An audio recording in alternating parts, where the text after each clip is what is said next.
Bloomberg Audio Studios.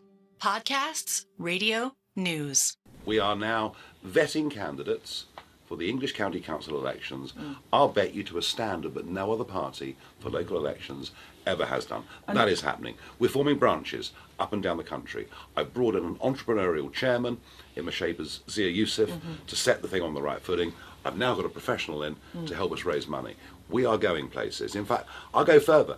I genuinely think we're at that moment where there could be a genuine political revolution in this country. Ambitious talk there from Nigel Farage. He says Reform UK are on the cusp of revolution, but can they handle the pressure? Hello, you're listening to Bloomberg UK Politics. I'm Stephen Carroll. And I'm Yuan.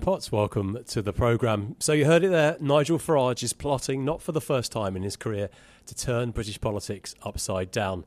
His party, Reform UK, may only boast 5 of Parliament's 650 seats, but history suggests we shouldn't underestimate the man who did so much to deliver Brexit, all from outside the walls of Westminster. Now, after 7 failed attempts, he's finally got a seat on the green benches. So now he's on the inside. Will he shake things up even further?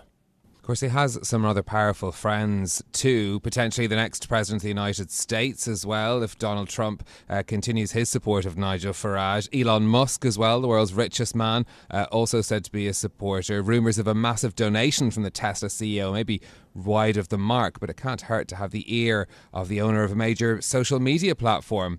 And just within the last week, Tory Minister Andrea Jenkyns has joined the party, and property tycoon Nick Candy has signed up as Reform's treasurer.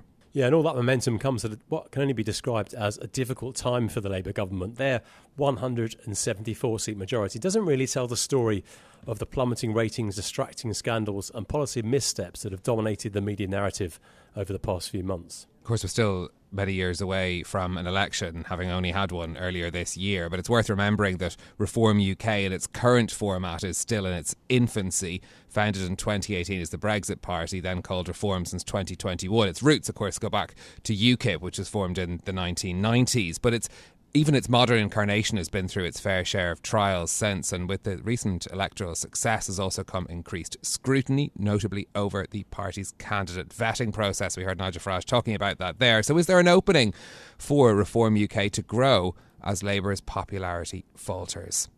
Well, joining us now is Bloomberg's reporter Jack Ryan, who covered Nigel Farage during the general election. Now, Jack, the election was a moment for Reform, wasn't it? Winning 5 seats in Parliament, I think exceeding many people's expectations and probably their own as well. How did they get there? Well, I know there was a lot of people who thought that, Reform were going to make a lot of noise during the campaign because they were a big story. They were a huge challenge to the Conservative Party, and they were part of the reason why that party had such a terrible time and had that historic loss that they suffered. And then some people thought, they'll get lost on the benches. They only have 5 seats. Labour have more than 400. It'll be hard for them to get attention.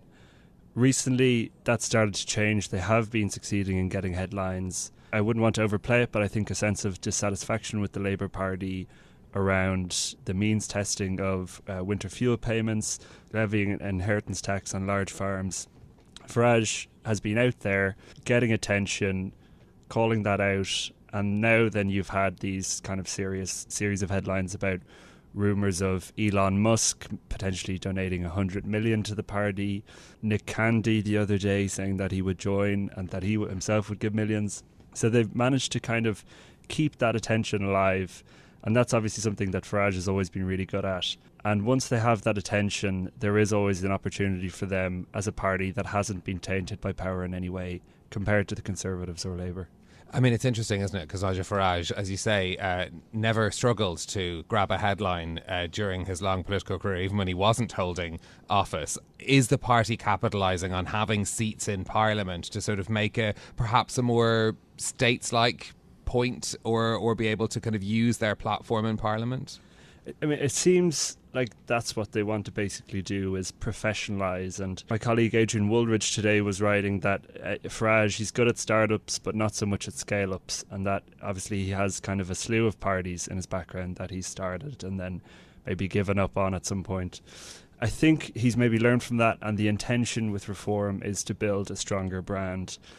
And so you can see that in the sense that some of their older, maybe more ideologically pure members, like Gawain Towler, for example, who was running their comms, he's left. They brought in people like Zia Yusuf, who is a successful business person who some people say might even be the future of the party.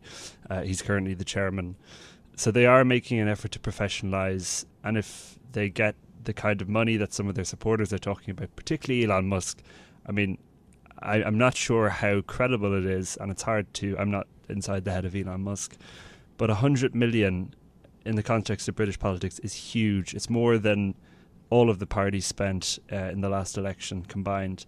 So I think with money that would really enable them to really step up their efforts and turn into quite a slick outfit rather than just a kind of ragtag populist party. Yeah, that would certainly be a financial bombshell. Farage, in many ways, though, is both. He's very important to reform, but he's an asset as well as a liability, though, isn't he? He does have a higher approval rating than both Keir Starmer or Kemi Badenoch. That is a pretty low bar, though. Do you think there's a danger of reform just being a one-man band? I think so. I mean, that's definitely been the issue with some of their parties in the past, and I mean, certainly Reform were somewhat in the doldrums in the polls during the election campaign before Farage came in and kind of injected that attention and energy and helped drive the party up to, I think it was about 15% they got in the polls. They're now doing even better. They're now, I think in the latest poll of polls, at about 21%. So actually nipping at the heels of the two main parties.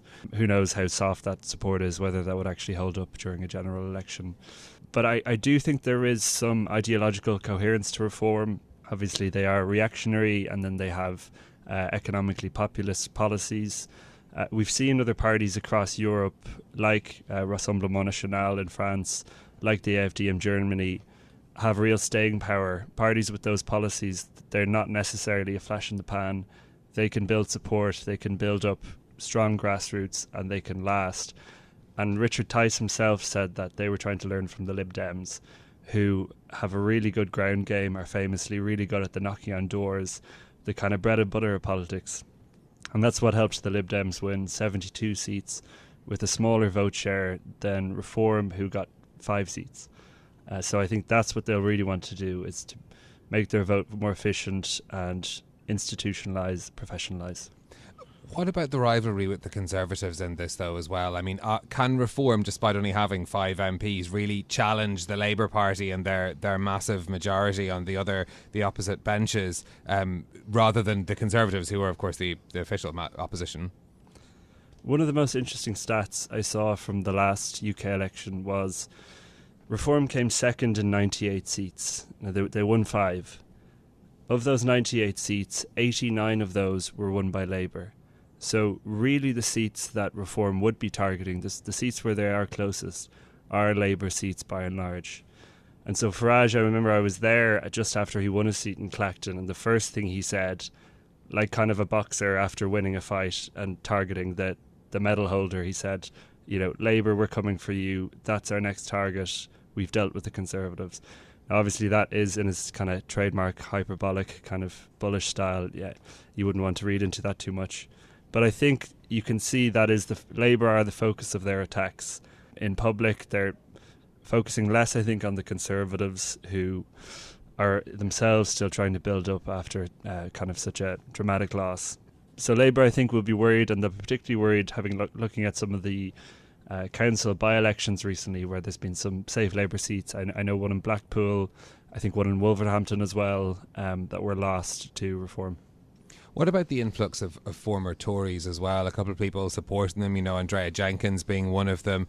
Tim Montgomery, of course, found a Conservative home as well. I mean, are these the sort of constituency that will tell us that the direction is moving towards reform?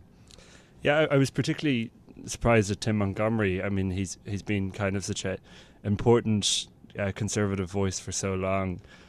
I think Reform will actually be a little bit nervous, and I remember hearing this from one of their activists during the campaign. They don't want to become the Tory reject party. They will happily take many of them, particularly in the run-up to the election, when it was kind of a sign of, oh, the Conservative Party is weakening, we're on the rise. That was a signal they wanted to put across. But I think they won't want to look like the party that has peeled off the Conservative Party. They'll want to try to maintain their own image and to be seen as their own force. So I think really for them, I mean, what they would really love is a backbench MP from Labour to come out and say, I haven't left the Labour Party has left me, I'm going now and I'm becoming a Reform MP. I think that's what they would really like, to be seen as a third force in politics, in British politics, and break through that kind of awful barrier you have when you're just in the kind of mid-teens in percentage terms, and so you're getting a really chunky vote share, but you can't translate that into seats because you're just shy of that key margin you need to get to really start picking up swathes of the country.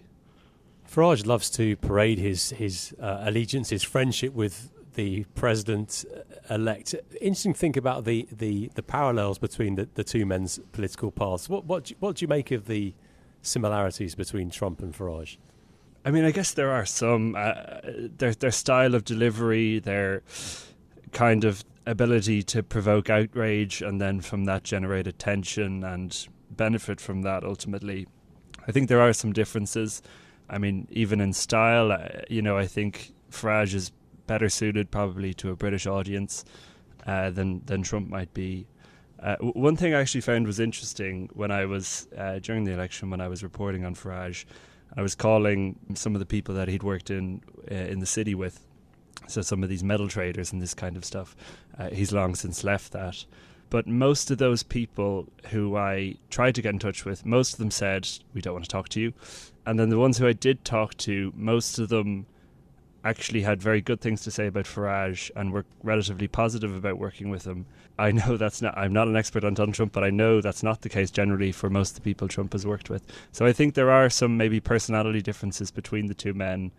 But I mean, it's when you look at the bigger picture, this kind of nationalist populism style of politics, I mean, they're pretty clearly part of the same broad trend that is happening all across the West and indeed all around the world. So in that sense, you could identify the similarities. And Farage has certainly talked a lot about how he might want to help bridge the gap between Keir Starmer's government and David Lammy, the Foreign Secretary, to Trump. I think Labour would maybe be a little bit sceptical and wary of accepting, perhaps more than a little bit, of accepting his offer. But he has certainly talked up his connection with Trump.